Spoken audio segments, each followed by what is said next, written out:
te convidar então a abrir a sua Bíblia comigo em Atos capítulo 2, a partir do verso de número 37. Atos capítulo 2, a partir do verso de número 37, nós iremos ler até o 47. E o tema que o Senhor colocou em meu coração para essa noite, para esse culto, é uma igreja que nasce do Evangelho. Então a gente vai conversar sobre isso, sobre uma igreja que nasce do Evangelho, que nasce das boas notícias acerca de Jesus Cristo. Em Atos capítulo 2 a gente vai entender sobre isso a partir do verso de número 37. Diz assim: quando ouviram isso, ficaram muito comovidos e perguntaram a Pedro e aos demais apóstolos: que faremos, irmãos? Pedro respondeu: arrependam-se e cada um de vocês seja batizado em nome de Jesus Cristo para a remissão dos seus pecados. E vocês receberão o dom do Espírito Santo, porque a promessa é para vocês e para os seus filhos e para todos os que ainda estão longe, isto é, para todos aqueles que o Senhor nosso Deus chamar. Com muitas outras palavras, deu testemunho e exortava-os, dizendo: salvem-se desta geração perversa. Então os que aceitaram a palavra de Pedro foram batizados, havendo um acréscimo naquele dia de quase 3.000 pessoas. E perseveravam na doutrina dos apóstolos, na comunhão, no partir do pão e nas orações. Em cada alma havia temor e muitos prodígios e sinais eram feitos por meio dos apóstolos. Todos os que criam estavam juntos e tinham tudo em comum. Vendiam as suas propriedades e bens, distribuindo entre todos à medida que alguém tinha necessidade. Diariamente perseveravam unânimes no templo, partiam o pão de casa em casa e tomavam as suas refeições com alegria e singeleza de coração, louvando a Deus e contando com a simpatia de todo o povo. Enquanto isso, o Senhor lhes acrescentava dia a dia os que iam sendo salvos. Amém? Feche seus olhos, vamos orar mais uma vez. Pai, eu quero colocar diante do Senhor a minha vida em primeiro lugar. Quero colocar esse culto novamente diante do Senhor. Quero pedir ao Senhor que fale aos nossos corações por meio da Tua palavra.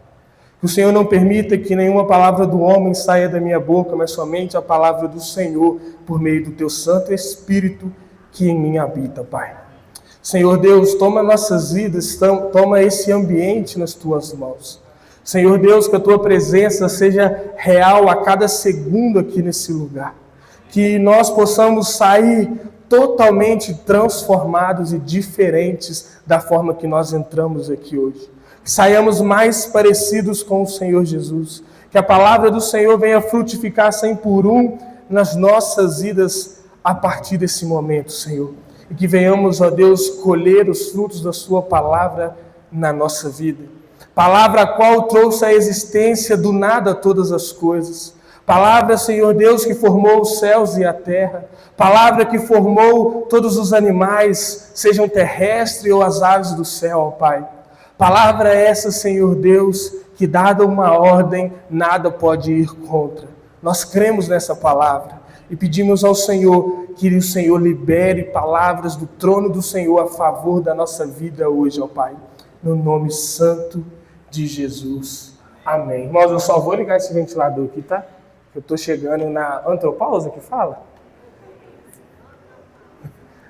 Amém? Brincadeiras à parte. Então, Atos capítulo 2 é o início da igreja, a gente bem sabe disso. Os apóstolos estão ali reunidos depois de que Jesus foi assunto aos céus. Eles estão em Jerusalém, debaixo de uma ordenança de Jesus, que eles ficassem ali até que eles recebessem o Espírito Santo. Em Atos capítulo 2, versículo 1, a gente vê Lucas descrevendo a descida do Espírito Santo sobre a vida daqueles discípulos, daqueles apóstolos que estavam ali debaixo da obediência do Senhor. Então Lucas está descrevendo isso aqui em Atos capítulo 2, o início da igreja. Nesse capítulo também está acontecendo uma festa muito importante para os judeus, a festa de Pentecostes. Essa festa ela acontecia 50 dias após a Páscoa e reunia todos os judeus espalhados pelo império ali em Jerusalém. Então, com isso, isso se tornava um cenário perfeito para a propagação do Evangelho, porque havia ali muitas pessoas de inúmeros lugares do império que ouviriam aquilo que Pedro iria pregar. A gente vê isso que Pedro, a Bíblia diz que quando eles recebem o Espírito Santo, eles começam a falar as maravilhas de Deus. E as pessoas ao redor de Jerusalém, daquele lugar onde eles estão, começam a entender aquilo que eles falavam, só que cada um na sua própria língua. Então ali havia, Lucas vai narrar, pessoas de várias regiões, cretenses, árabes, judeus, gentios, pessoas que falavam diversas línguas e estavam entendendo aquilo que o Espírito Santo falava por meio de Pedro. E isso gera então um desconforto na multidão. Ela começa a entender que Pedro e aqueles homens estavam embriagados, que algo de anormal poderia estar acontecendo na vida deles, e eles ligam isso à embriaguez do vinho, à embriaguez daquela época. E Pedro, cheio do Espírito Santo, ele se levanta e ele mostra para aquela multidão que aquilo que estava acontecendo não era isso. Eles não estavam embriagados, mas eles estavam recebendo a promessa de Deus que foi dita pelo profeta Joel. Que nos últimos dias o Senhor iria derramar do seu Espírito sobre toda a carne. E os filhos teriam visões, os jovens sonhariam, os velhos profetizariam e muito mais. Que então Pedro está descrevendo isso para aquelas pessoas. E Pedro, então, cheio do Espírito Santo, ele começa a pregar sobre Cristo. Se você ler todo o capítulo de Atos 2, você vai ver que Pedro começa a falar para aquela multidão acerca de Jesus. Ele diz que Deus levantou um homem aprovado, que fez inúmeros sinais e prodígios no meio do povo, mas um homem a qual o próprio povo matou. Mas Pedro também diz que a morte não pôde conter esse homem, mas Deus o ressuscitou dentre os mortos. E ele diz que não existe nenhum outro nome abaixo no céu que importa que os homens sejam salvos. Então Pedro está pregando sobre Cristo, e a partir do verso 37 até o 47, nós vemos a resposta daquelas pessoas à pregação de Pedro. Perceba o versículo 37. Quando ouviram isso, ficaram muitos comovidos e perguntaram a Pedro e aos demais apóstolos: que faremos, irmãos? Quando ouviram o quê? Quando ouviram a pregação de Pedro acerca de Cristo. Uma pregação tão impactante, uma pregação que era fruto de obediência e de unção do Espírito. Porque Jesus disse antes de ser elevado aos céus: fiquem em Jerusalém, aguardem em Jerusalém. Então aqueles homens obedecem em primeiro lugar o mandamento direto de Jesus. Eles ficam em Jerusalém aguardando.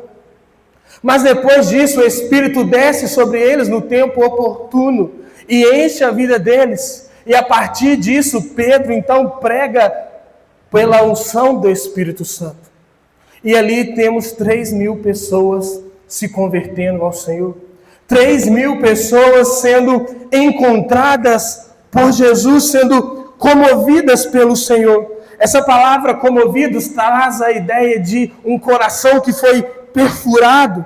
É uma convicção profunda de pecado. É quando a verdade de Deus rompe as defesas do homem.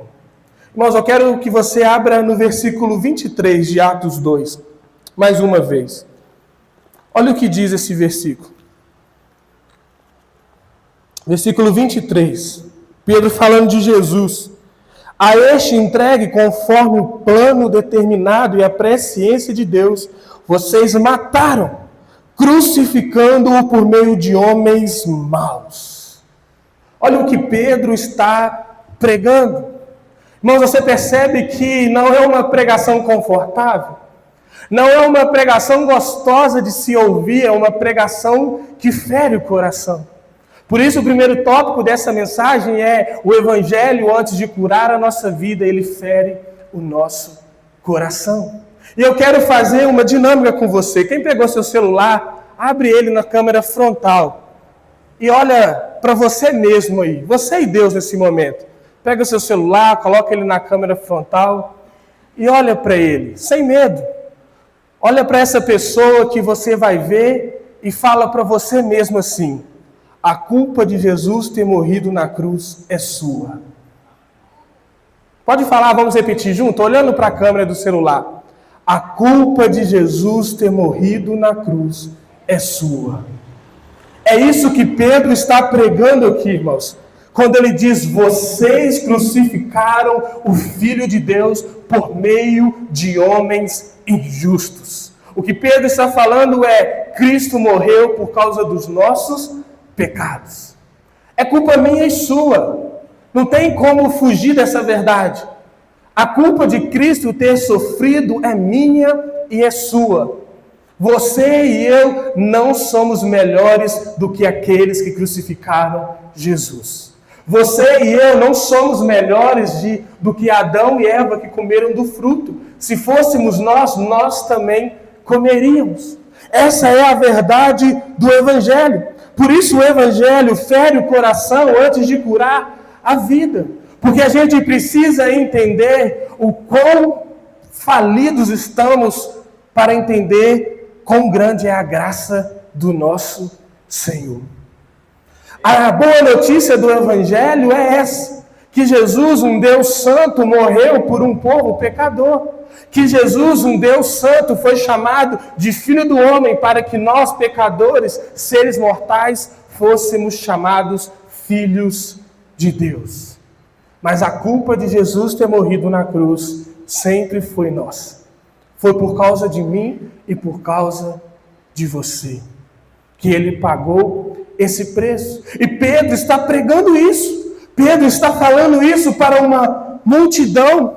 E a multidão, ao ouvir sobre isso, que a culpa era deles, mas eles também ouvem que esse Cristo ressuscitou, que esse Cristo venceu a morte, está agora à destra de Deus.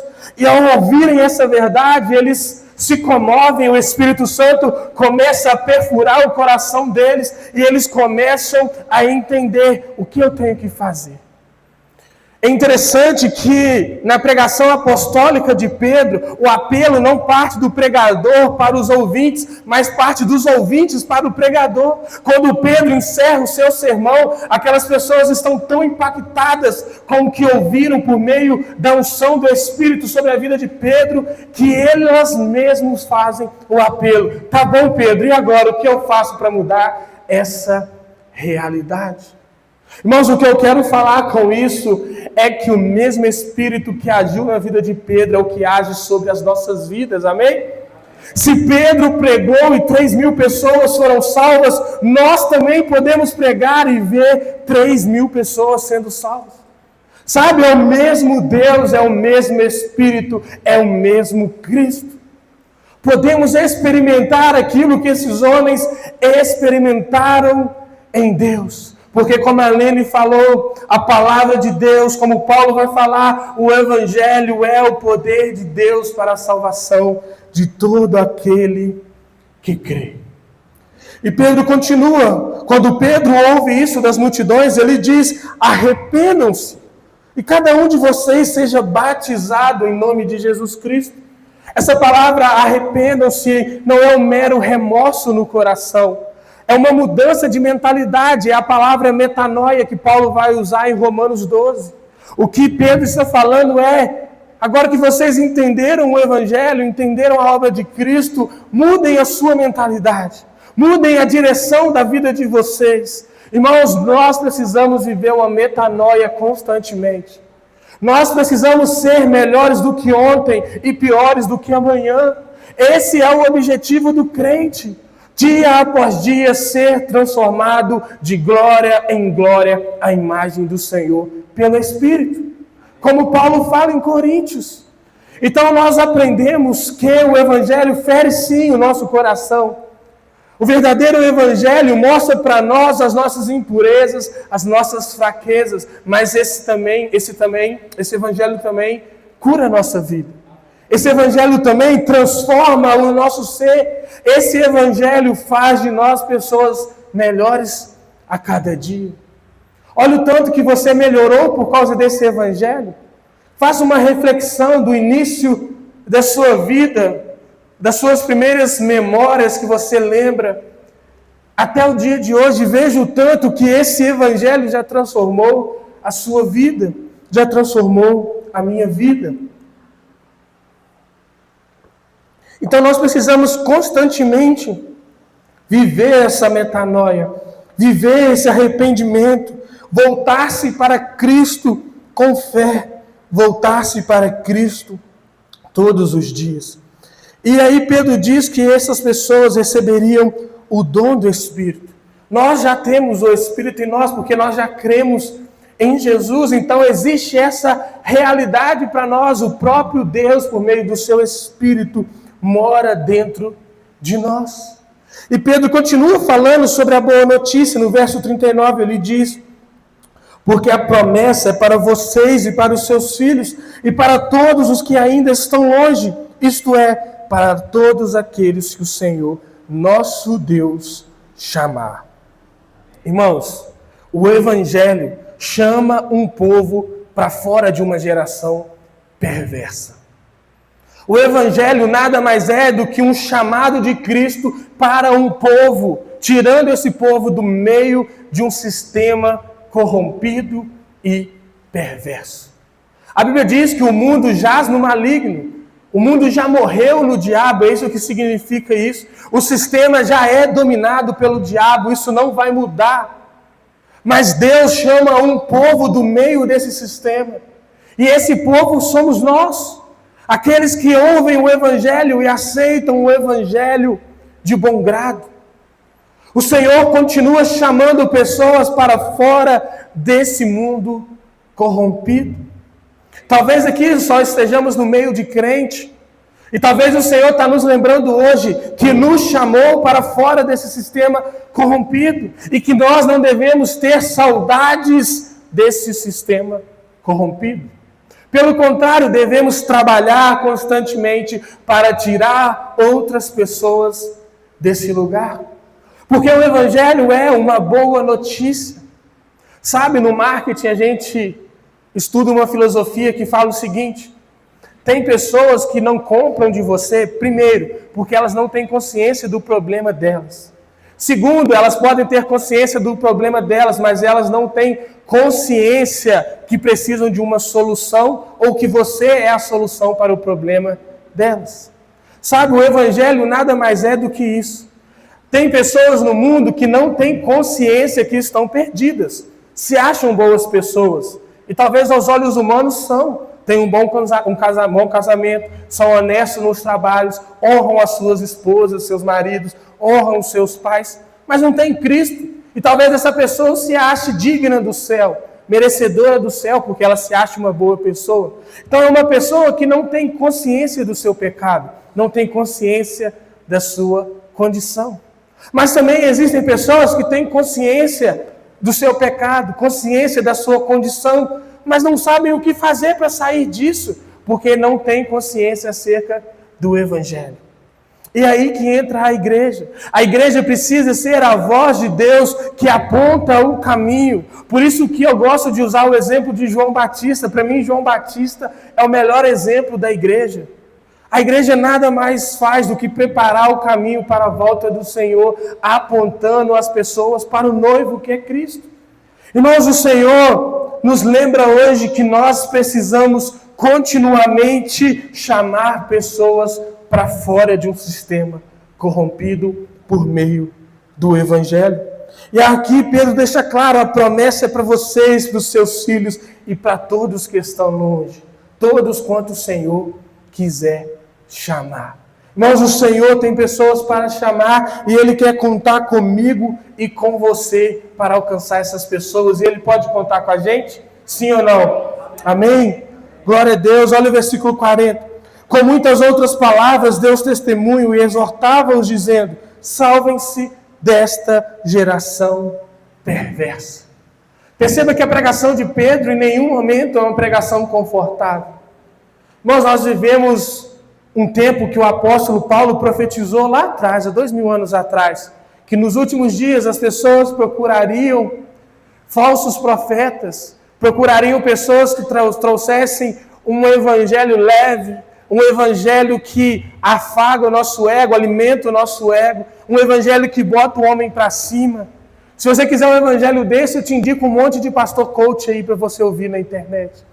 Mas o evangelho que transforma é esse evangelho que olha na cara do pecador e fala: você não vale nada, você é um pecador, mas eu tenho uma boa notícia, Jesus morreu por você, mesmo sabendo disso tudo.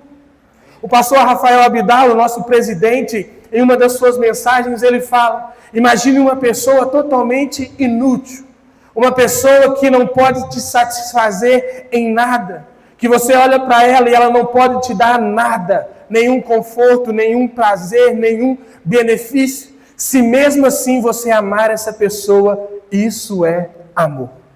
Mas se você olhar para essa pessoa e não amá-la, porque ela não pode te dar nada, na verdade você nunca amou essa pessoa.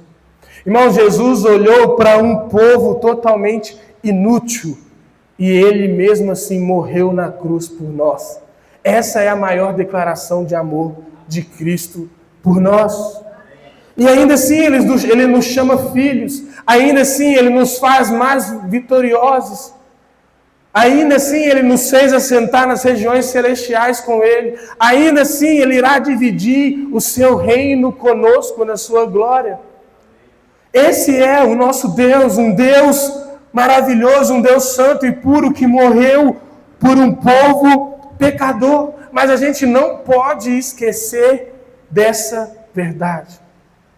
Eu não me lembro ao certo, mas eu acho que é Billy Graham que pergunta para ele no fim da sua vida se ele queria fazer algo diferente, e ele responde que se pudesse ele pregaria mais sobre arrependimento, sobre mudança de vida, sobre pecado.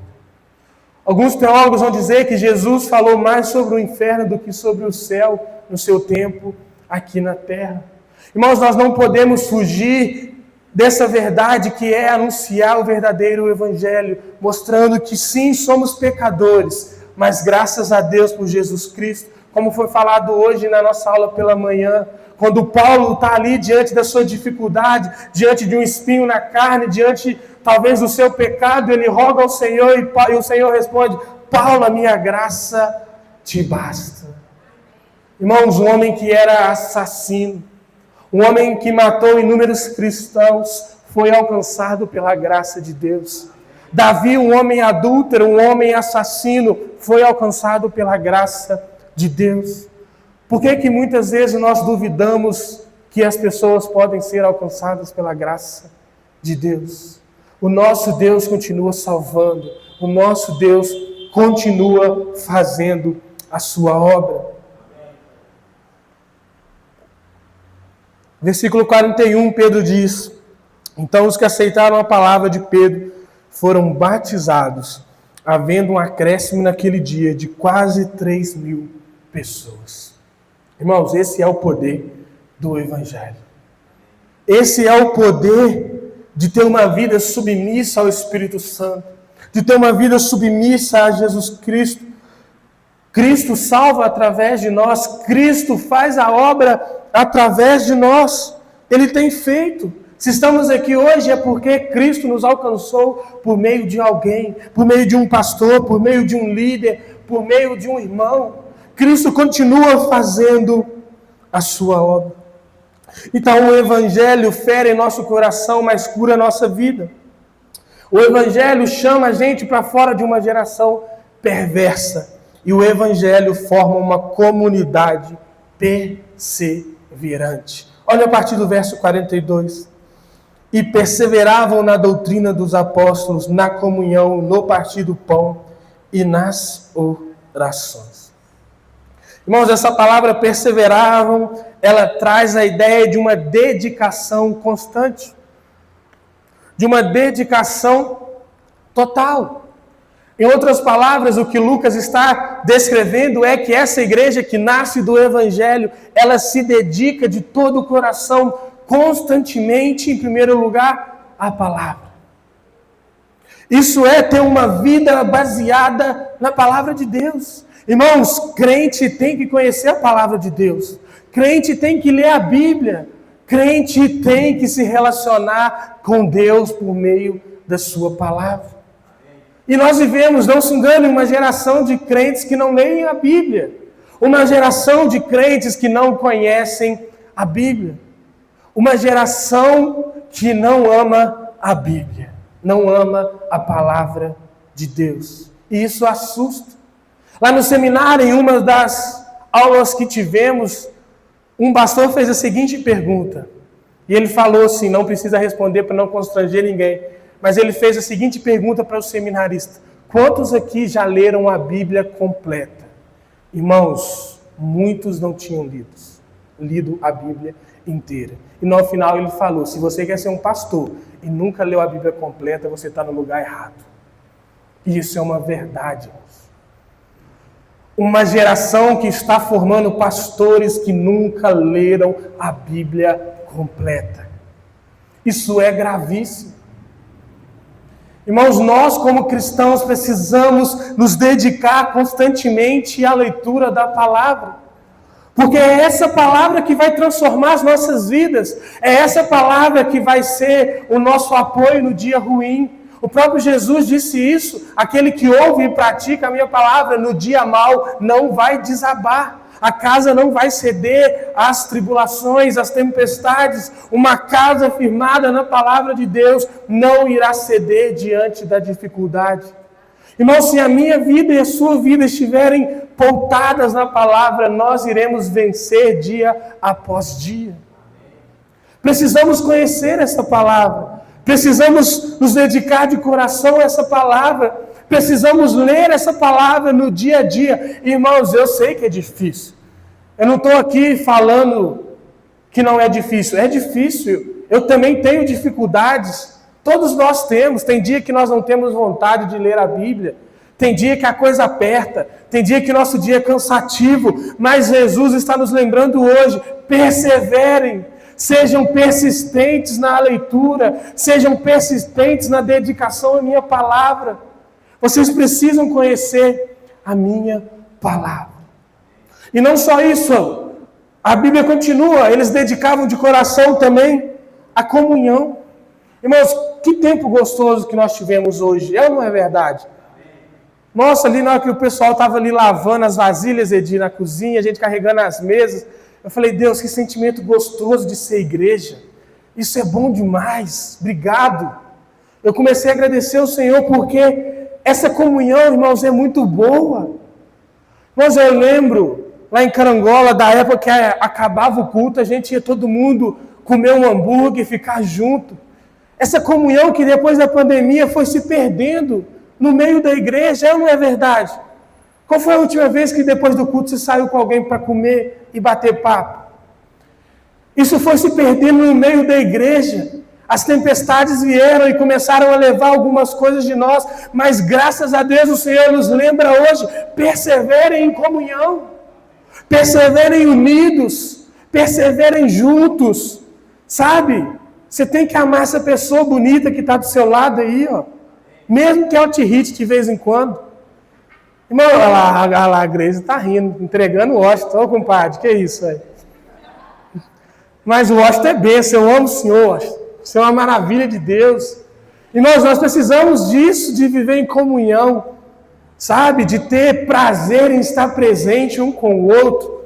Sabe, eu tenho que ter prazer de estar com o pastor e com o Edir, com o irmão Márcio, com a Jussona, com o Marcílio, com a Kailane, com a Rutinha é meio difícil, mas a gente tenta. Brincadeira, Rutinha. Mas a gente tem que ter esse prazer, sabe? A Lene tem que me ligar no sábado, mas o Thiago fala, vem almoçar aqui em casa. Tem que acontecer uns negócios desses, gente. Sabe, a gente precisa ter essa comunhão maravilhosa na presença do Senhor uns com os outros. E a gente vai ver Deus nos abençoar por meio da comunhão. O salmista diz isso, né? Quão suave, quão bom e suave é que os irmãos vivam em comunhão. Nós vamos voltar a viver em comunhão.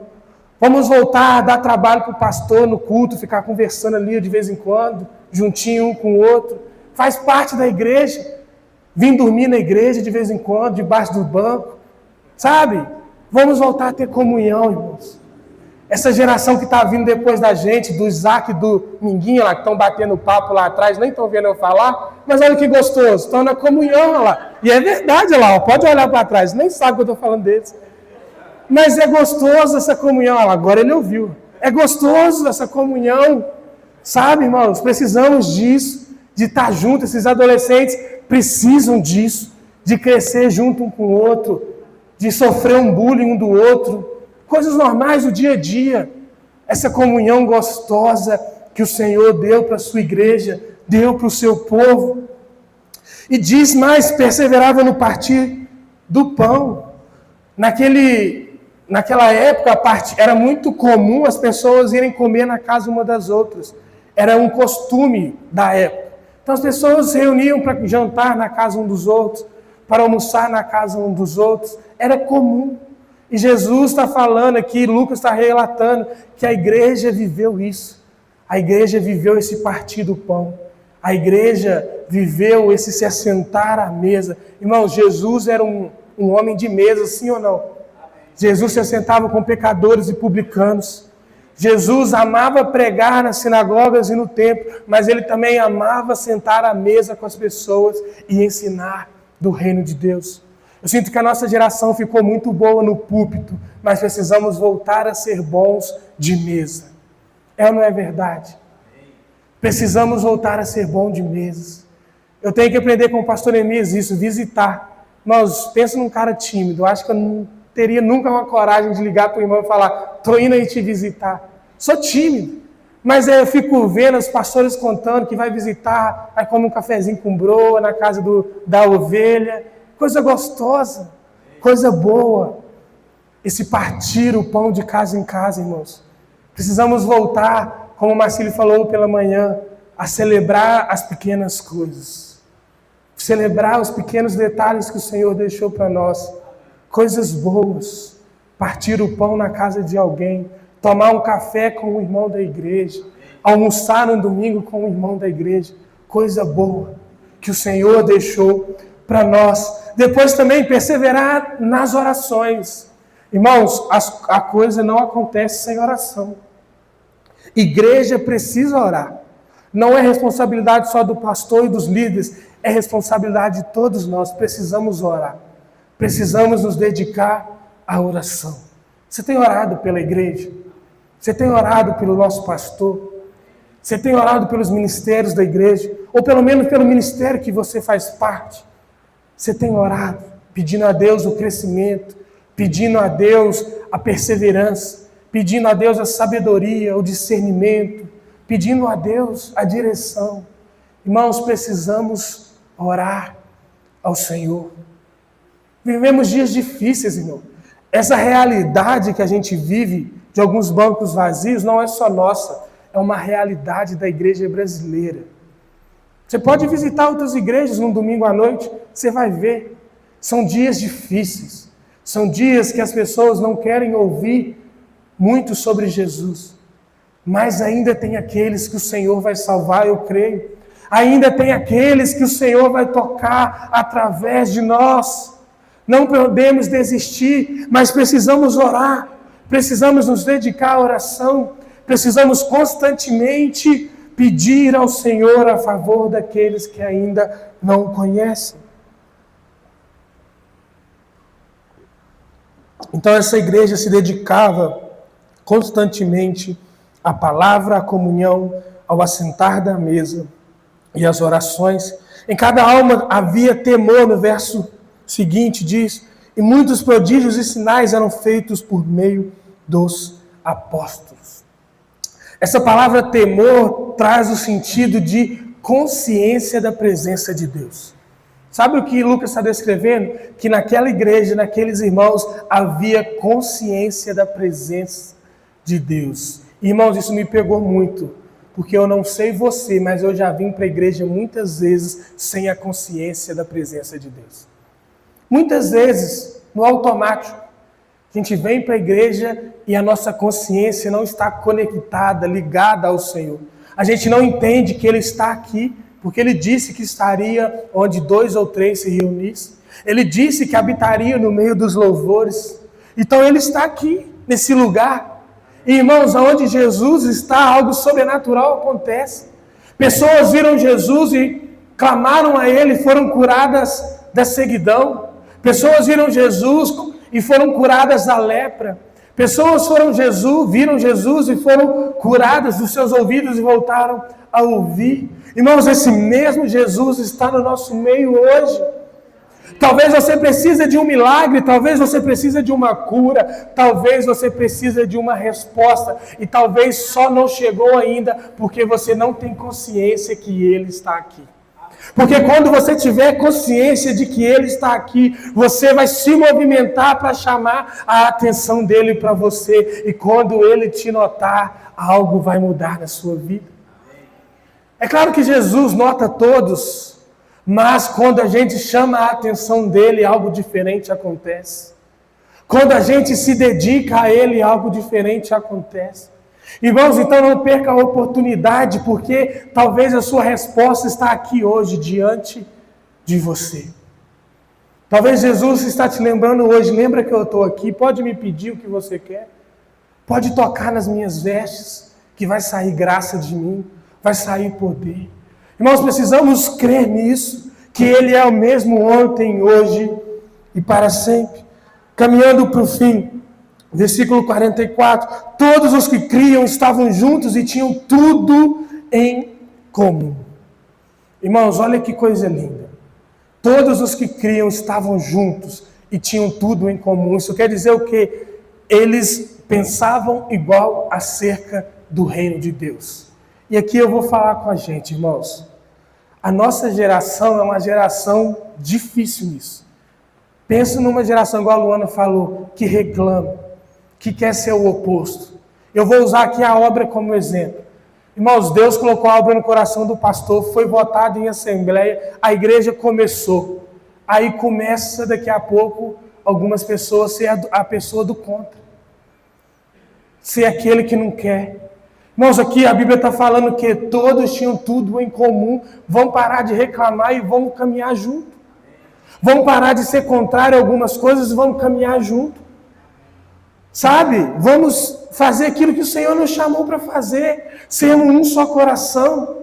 Se a gente for junto, a coisa vai andar, mas se a gente se dividir, Jesus já disse, uma casa não fica de pé quando há divisão dentro dela. Irmãos, vamos caminhar junto naquilo que o Senhor está nos dando, vamos avançar, vamos dar o nosso melhor, mesmo que você não concorde, mas confie e acredite que Deus está fazendo a obra dele por meio das nossas vidas. A obra foi só um exemplo, tem inúmeras outras coisas. O pastor começou a trabalhar com um pequeno grupo. Com certeza alguém pensou, esse negócio não dá certo, esse negócio já tentamos, esse negócio não sei o quê. Irmãos, para de ser a pessoa do contra. Para de ser a pessoa que puxa para trás. Sabe, tem muita gente que só reclama, mas não faz nada para mudar aquilo que ela está reclamando. E hoje o Senhor está nos lembrando, vamos ser um, vamos caminhar junto, vamos ter um só coração como igreja, vamos apoiar aquilo que o Senhor quer fazer no nosso meio, e nós veremos a graça de Deus se manifestar no nosso meio. Amém? Eles tinham tudo em comum, tinham um só coração, todos os que criam estavam juntos e tinham tudo em comum. Vendiam as suas propriedades e bens, distribuindo entre eles à medida que alguém tinha necessidade. Irmãos, uma igreja que nasce do Evangelho não tem pessoas apegadas a bens materiais. O que Lucas está descrevendo aqui era uma comunidade de pessoas que não tinham apego a bens materiais. Estavam vendendo as suas propriedades e estavam ajudando o próximo. Irmãos, nós não podemos ser pessoas apegadas ao que nós temos, ao que entra no nosso bolso. Sabe, a única coisa que Jesus chamou de Senhor na Bíblia foi o dinheiro. Quando ele diz, não podeis servir a dois senhores. Ou vocês servem a Deus ou vocês servem a Mamon, ao dinheiro. O dinheiro disputa no nosso coração com o lugar de Deus. Você já parou para pensar que você falta à igreja para trabalhar por causa de dinheiro? Você passa tempo longe da sua família para trabalhar por causa de dinheiro? Você deixa de ser participativo na criação dos seus filhos por causa de dinheiro? É ou não é verdade? O dinheiro compete com Deus no nosso coração. Vivemos uma geração gananciosa. Compra um carro, não está satisfeito, quer o melhor. Compra um celular, não está satisfeito, quer o melhor.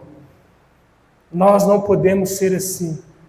Não podemos ser apegados a essas coisas. Você pode sim ganhar bem, você pode sim ter um carro bom, um celular bom, uma casa boa. Você pode sim sonhar com isso. E eu creio que Deus tem isso para nós. Abraão foi milionário, gente. Davi também. Salomão, então, nem se fala. Igual o Cláudio Duarte diz, na minha vez eu vou querer ser pobre? Não quero. Mas o meu coração não pode estar nisso. O meu coração não pode estar no dinheiro. Deus, ao me prosperar, as pessoas ao meu redor têm que ser prósperas junto. Eu não posso ganhar só para mim. Eu não posso, Deus, me prosperar e eu não ser abençoador com as outras pessoas. Você já parou para pensar o tanto de pessoas que talvez você e eu poderíamos estar abençoando através da nossa renda? E talvez nós estamos sendo egoístas e não estamos fazendo o que o Senhor quer que façamos. Muita gente não dá o dízimo porque quer comprar algo melhor para ela. Egoísta essa pessoa. Quando o calo aperta, vamos confessar pecado aqui, irmãos. Não é o evangelho, não é isso? A gente pensa em abrir mão do que primeiro? Do dízimo, é ou não é verdade? Quando as contas apertam, a primeira coisa que você pensa é: só eu não dar o dízimo esse mês que alivia. A gente trata o que é sagrado, como o pastor falou, muitas vezes da forma errada. E a gente, porque eu me incluo nisso, somos pecadores, somos falhos, mas o Senhor, graças a Deus, nos corrige, porque a Bíblia diz que o Senhor corrige a todos quanto ama. Irmãos, vamos tratar o que é sagrado como sagrado. Vamos tratar o que é princípio como princípio. Se essa igreja perseverava na palavra e Deus registrou isso, é porque é um princípio para nós. Se essa igreja perseverava na comunhão, é princípio para nós. Perseverava nas orações, é princípio para nós. Se essa igreja não tinha um coração apegado aos bens materiais, isso é princípio para nós. Então vamos nos dedicar dia após dia para viver o que o Senhor tem para nós. Caminhando para o fim, diariamente perseveravam unânimes no templo, partiam o pão de casa em casa e tomavam as suas refeições com alegria e singeleza de coração, louvando a Deus e contando com a simpatia de todo o povo. E o final, enquanto isso, o Senhor lhes acrescentava dia a dia os que iam sendo salvos. Perceba uma coisa no início do verso 27. Essa igreja vivia dia a dia no louvor ao Senhor. Essa palavra louvor fala de reconhecimento. Essa igreja entendia que a glória, a honra, o poder era devido a Deus. Somente a Deus. E eles viviam dia após dia com essa consciência. Louvamos ao Senhor. Damos o nosso melhor ao Senhor. Reconhecemos o Senhor nos nossos caminhos. Reconhecemos o Senhor na nossa vida. Somos gratos ao Senhor dia após dia pelo que Ele tem feito. Pelas suas maravilhas, pelos seus milagres, pelos seus sims e pelos seus nãos. Pelas portas abertas e pelas portas fechadas nós louvamos ao Senhor. Porque sabemos que Ele é bom. E se Ele é bom, tem o melhor para nós. E se Ele ainda não nos deu aquilo que tanto pedimos, é porque ainda não estamos prontos para receber aquilo, e aquilo vai se tornar maldição em vez de bênção nas nossas vidas. Então o Senhor, Ele é bom. E o Senhor é aquele que salva por meio de nós. No final o texto diz, o Senhor acrescentava dia após dia aqueles que iam sendo salvos. O Senhor continua sendo o mesmo. Ele é o mesmo de ontem, hoje e para sempre. A Bíblia diz que Ele é fiel e aquele que começou a boa obra, Ele irá continuar. Você crê nisso? Você crê que esse Deus é o mesmo? Você crê que Jesus continua sendo poderoso? Você crê que Jesus continua realizando milagres e sinais? Você crê que Jesus ainda pode transformar a realidade das pessoas? Amém? Então eu quero te desafiar a, nesse momento, orar a Deus com fé por essa igreja, por nós, pela sua vida. Eu quero te desafiar a levantar suas mãos, como Paulo fala, que os homens levantem mão santa e orem. E comece a profetizar sobre esses bancos que você está vendo. Comece a profetizar que vai chegar pessoas. Comece a profetizar que Deus vai te usar para salvar pessoas e trazer para essa igreja. Sabe, Deus levou o Ezequiel diante de um vale de ossos secos e perguntou para ele: Ezequiel, você está vendo esse vale? Ezequiel disse: estou, Senhor. Ele pergunta: pode ressuscitar? Pode haver vida? E Ezequiel responde: Senhor, tu sabes. E aí Deus diz: profetiza, Ezequiel. Profetiza que vai vir vida. Profetiza que vai vir salvação. Irmãos, eu quero te desafiar a profetizar que vidas serão salvas através desse lugar. O Senhor não te colocou aqui à toa. O Senhor não te trouxe para esse lugar à toa. Ele quer te usar nesse lugar para salvar vidas. Então vamos pedir ao Senhor por isso, juntos em oração? Se você quiser, se coloque de pé. Vamos orar ao Senhor nesse momento. Fique à vontade para falar com Ele. Deixe o Espírito Santo te conduzir em oração.